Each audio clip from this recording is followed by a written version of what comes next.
د میدان وردګ ولایت عامې روغتیا ریاست او همکارې موسسې له لوري د روغتیا برخې رضاکارانو ورځ ولمانځل شوه.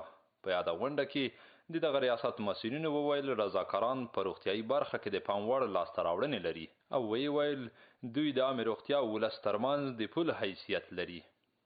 همدا تاسو یو غټ پول یئ چې ستاسو په واسطه باندې مریض یوې صحي نږدې مرکز ته ریفر کیږي او جوړ هدایت ورته کیږي.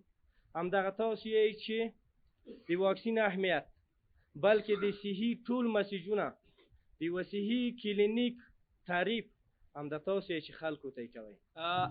د ټولنې رضاکاران اوس د مملکت په کچه باندې د موږ د 10,000 نه ډېر دي چې دا نه معاش لري او نه کوم امتیاز خو خدمت کوي.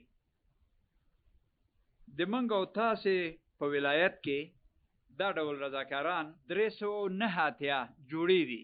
د دغه ولایت رضاکاران د عامې روغتیا د مسؤلینو هڅې ستایي چې د روغتیا په برخه کې ترسره کړي دي. دوی زیاتوي چې له عامې روغتیا سره د مرستې لپاره باید یو بل ته سره لاس ورکړو.